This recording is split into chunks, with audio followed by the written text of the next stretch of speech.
Então, o grupo político aí praticamente se mantendo no poder, o eleitorado querendo manter, né, essa continuação das políticas públicas.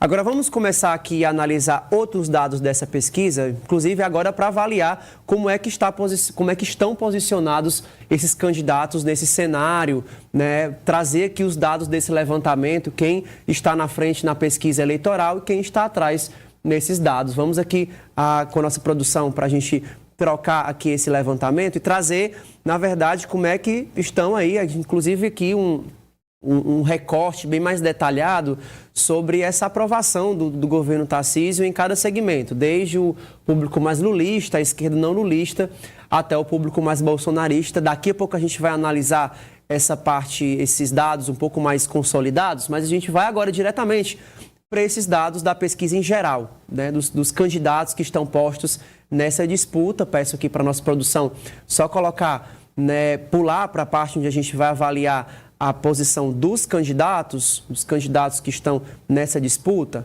Antes disso, a gente vê também o Tarcísio merece continuar governador, né? Só passando rapidinho aqui, 54% acredita que sim, 36% acredita que não e 10% ainda não respondeu. Aliados de Lula, você gostaria que o próximo governador fosse aliado, independente ou aliado de Bolsonaro? A gente vê aqui o público querendo, né, uma porcentagem maior, preferindo aí um candidato mais independente, nem aliado de nenhum dos outros candidatos. E vamos agora para a intenção de votos espontânea para governador. Vamos aqui para os dados, finalmente os dados dessa pesquisa Genial Quest. Tarcísio de Freitas está na frente nesse cenário do Republicanos com 14%, Fernando Haddad, do PT, com 4%, Kim Kataguiri, do Missão, com 0%, acompanhado de Paulo Serra, do PSDB, outro 0%, e aqui 81% dos indecisos, segundo essa pesquisa, a intenção de voto espontânea, né, onde são perguntados aí, sem demonstrar quem são os candidatos, mas as pessoas respondem espontaneamente quem eles preferem que fiquem nessa disputa, quem ganhe essa disputa. E brancos e nulos e não vai votar, 1%. Vamos aqui para o próximo levantamento.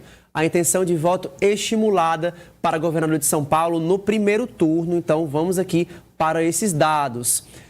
No cenário 1, Tarcísio de Freitas, do Republicanos, está com 38% das intenções de voto.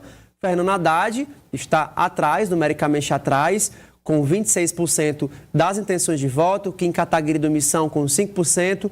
Paulo Serra, do PSDB, com 5%. E aí temos um alto número de indecisos ainda, com 13%, acompanhado de brancos e nulos, e não vai votar com 13%, um número bem expressivo. E aí, nesse cenário 2, Tarcísio mantém essa liderança, com 40% das intenções de voto, acompanhado de Fernando Haddad, com 28%, Kim Kataguiri, com 5%, Paulo Serra, do PSDB, não pontuou, indecisos também não pontuou, e, na verdade, 13%, brancos e nulos não vai votar, com 14%. Aí, Fábio, Tarcísio de Freitas bem na frente, né,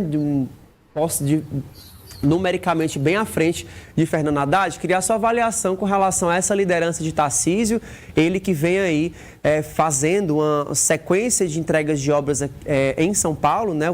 Inclusive, ele participa de várias solenidades, esteve no evento Agro agora nesse último final de semana, atraindo esse eleitorado. Então, você acredita que essa campanha até o momento está bem sucedida, né? É um cenário bem positivo para o Tarcísio, mas em contramão para Fernando Haddad, será um desafio bastante complicado. O desafio para o Fernando Haddad ele é bastante complicado, ainda mais considerando que em 2022, nessa mesma época, era o Fernando Haddad que aparecia nas pesquisas com 36% a 38% das intenções de voto. Mas era uma situação em que o então governador João Dória, ele pleiteava uma vaga para disputar a presidência, que não conseguiu, e o vice-governador que assumiu, na época, o Rodrigo Garcia, ele pontuava muito baixo nas pesquisas. E o Tarcísio de Freitas surgiu como um desconhecido, foi disparando, até ficar em primeiro lugar no primeiro turno, e vencer a eleição com 55% dos votos. Agora, o Tarcísio ele tem uma atuação muito forte no interior do estado e participa bastante de eventos do agro, em várias cidades nas diversas regiões, até porque foi onde ele foi eleito, né? Ele teve mais força na eleição passada. O Tarcísio ele venceu em 566 municípios do estado em 2022, o Haddad venceu em 79. Mas o Haddad venceu na capital. A questão é que às vezes fica muito superlativo esse ponto de o Haddad ter vencido na capital, é importante, mas foram 600 mil votos. A diferença de Tarcísio para Haddad foram 3 milhões de votos.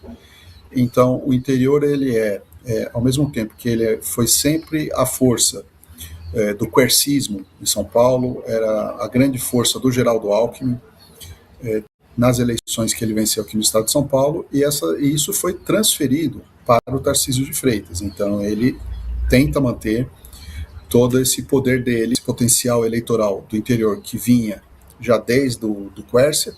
No estado de São Paulo, historicamente, tinha uma divisão muito grande entre o malufismo na capital e uma tendência refratária ao malufismo no interior de São Paulo. E o PSDB, no período de Mário Covas, Geraldo Alckmin, José Serra, ele conseguiu unificar essa herança do malufismo com o quercismo. O Tarcísio, ele assumiu essa referência, ele como a referência eleitoral dessa população.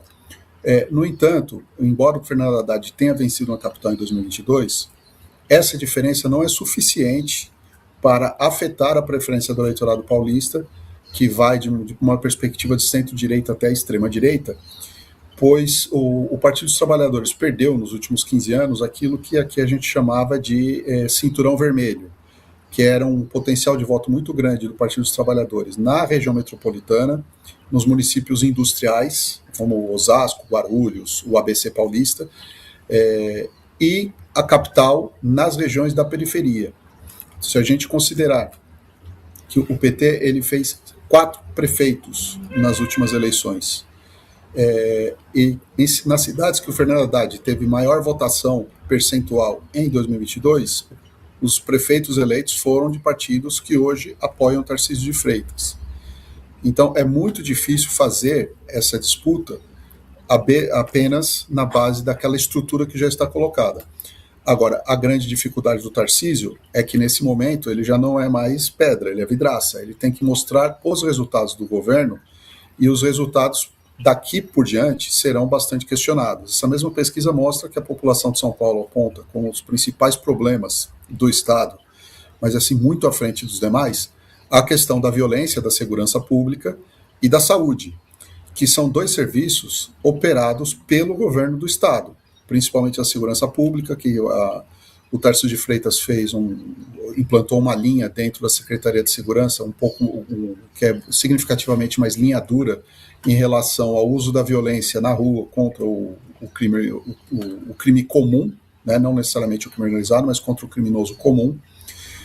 Muitas operações, principalmente da Polícia Federal, demonstrando imbricações da Faria Lima com o crime organizado do Estado de São Paulo, possibilidade de surgimento, desconfianças muito grandes, né, por assim, vamos colocar dessa forma, de surgimento e fortalecimento de milícias no Estado de São Paulo, que é algo que o paulista rejeita com todas as suas forças, pelo menos na aparência, para não ser confundido com o Rio de Janeiro, e a saúde pública, que grande parte das prefeituras depende muito do governo do Estado, porque prefeituras muito pequenas não têm condições de sustentar as suas redes de saúde e educação sem o apoio do governo estadual. Então, considerando que o Tarcísio de Freitas, nesse momento, ele é vidraça, não é a pedra, ele tende a ser muito mais questionado daqui por diante, e talvez isso explique a queda que a gente teve na aprovação dele, que em um ano caiu 6%. Ele tem uma aprovação ainda muito alta, mas uma queda de 6% em um ano. E a avaliação dele, entre o não sabe e não respondeu, cresceu 5%. A rejeição é cristalizada no eleitorado do Haddad. O eleitorado do Haddad rejeita o Tarcísio de Freitas, independente de qualquer coisa, mas nesse momento o governador ele está bem, e a hora da verdade é daqui até a eleição. O quanto ele consegue manter esse cenário e, inclusive, mitigar o surgimento de um outsider para destituir tanto a ele quanto ao Fernando Haddad, que foi o caso do próprio Tarcísio em 2022, quando ele destituiu a disputa que no início era entre Fernando Haddad e Rodrigo Garcia.